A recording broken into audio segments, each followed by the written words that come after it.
qui est plus injuste comme celui-là qui veut créer comme moi, Allah, j'ai créé. Si on comprend déjà ici, ça veut dire Allah subhanahu wa ta'ala dans l'absolu a attribué la création à ses créatures aussi. Mais on avait expliqué la différence entre la création des humains et la création d'Allah. Qui peut nous rappeler? Non.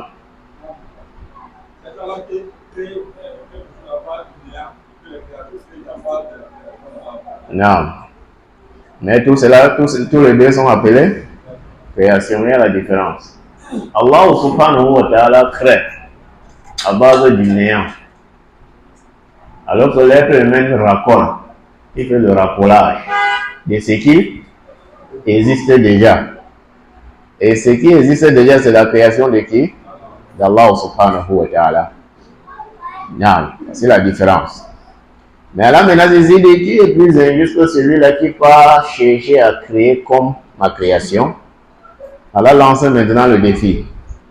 فَلْيَخْلُقُوا ذُرَّةً ou فَلْيَخْلُقُوا ذَرَّةً. Chez vous, c'est vous ou bien ça? Va. فَلْيَخْلُقُوا ذَرَّةً. Qu'il crée alors une fourmi. Ici, Zara ici n'est pas le maïs. Parce que Zara aussi, un autre sens, c'est le maïs. Chez vous, le prophète ne pouvait pas parler du maïs alors que les Arabes à cette époque ne connaissaient pas le maïs. Mais on parle ici d'une fourmi, d'une petite fourmi.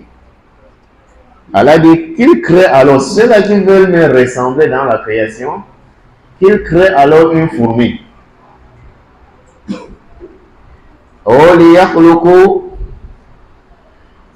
Habba, qui crée alors un grain. Qui crée alors un grain.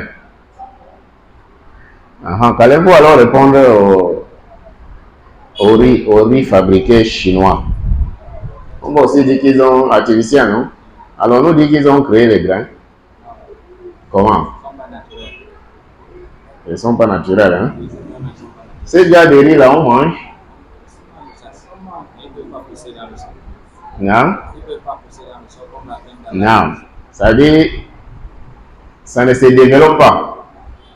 Est-ce que le riz artificiel peut semer sa pousse? Là. Donc ça rentre toujours sur le racolage. Ce n'est pas la création. Qui crée alors un grain? Qui crée alors l'orge? L'orge c'est toujours un grain qu'on trouve chez les Arabes.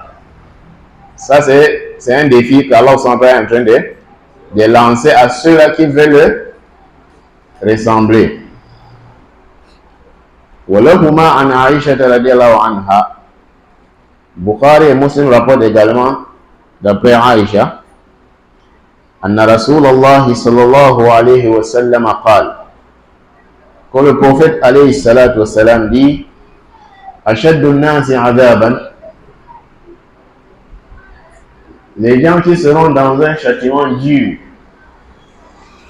yawm al-qiyamah, le jour de qiyamah, alladhina yudahi'una bi khalqillah, ce sont ceux-là qui veulent ressembler à Allah, qui veulent imiter Allah dans la création d'Allah. Ça veut dire Allah a créé l'être humain et aussi ils veulent imiter Allah en créant aussi une image comme l'être humain ou bien le lion, etc. Le jour de... Ça c'est l'unanimité, hein? Chez les salafs, lorsqu'on parlait, c'est ceci qu'on visait. Ou bien Allah a créé, lui aussi il veut aussi dessiner ce que Allah a déjà créé. Ça c'est ce qui est unanime entre les ulama. Avant qu'on entre sur les photographes et les caméramans. S'ils font partie de la liste ou bien ils ne font pas partie. Yudahiruna veut dire ils veulent ressembler. Ils cherchent à ressembler bi khalqillah dans la création d'Allah subhanahu wa ta'ala. Si maintenant quelqu'un fait ça en disant que non, je n'ai pas l'intention de chercher à ressembler à Allah, C'est toujours haram ou bien ce n'est pas haram? Non? C'est toujours haram. Ici, on n'a pas besoin de l'intention. Ici, on juge selon la réalité, l'acte qui est devant nous. Tu as déjà cherché à ressembler à Allah subhanahu wa ta'ala dans la création, c'est haram. Sans tenir compte si tu avais l'intention ou pas. C'est comme Tashabbu bi Kuffar sur l'habillement, le comportement.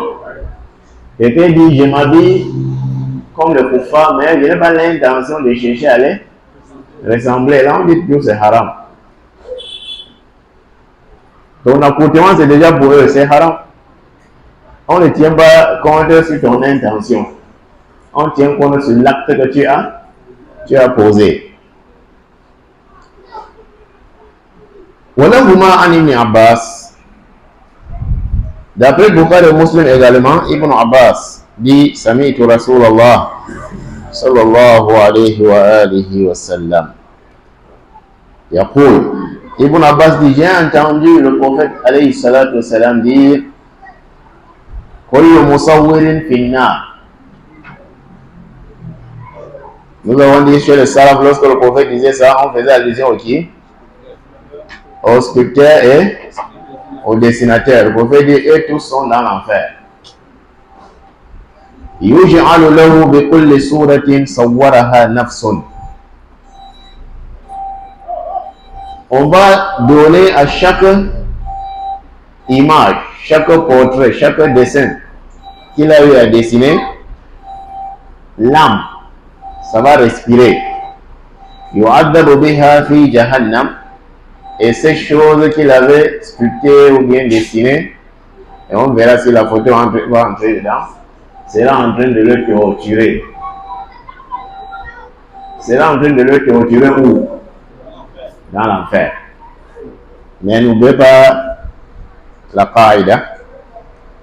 Si Allah l'a puni en le mettant en enfer, mais Allah peut le pardonner s'il est mort avec son aqidah sahiha. Allah peut le pardonner et le met où? Au paradis. Walahuma anhu marfu'an. Walahuma d'après Bukhari et Muslim également. Anhu d'Ibn Abbas radiallahu anhuma marfu'an, le prophète alayhi salatu wassalam a dit Man sawwara suratan fi dunya. C'est lui qui a sculpté quelque chose dans ce bas monde, une image. C'est lui également qui a dessiné une image vivante dans ce bas monde. On va l'obliger de souffler dans ces choses-là, l'âme. Alors qu'il est incapable de souffler l'âme. Le seul qui souffle l'âme, c'est qui? C'est Allah subhanahu wa ta'ala. C'est comme si c'est un défi aussi, en disant, comme tu as voulu imiter Allah ici dans ce bas monde, va alors jusqu'au bout, on va voir. Souffle alors l'âme, c'est ce que tu avais dessiné, tu avais sculpté. Et le seul qui souffle l'âme, c'est Allah subhanahu wa ta'ala. Il sera incapable de le faire. ولمسلم عن أبي حياش رحمه الله قال Imam Muslim rapporte que Abi Hayyash, qui est un tabi'i, il avait dit Qala li Ali ibn Abi Talib radiyallahu anhu.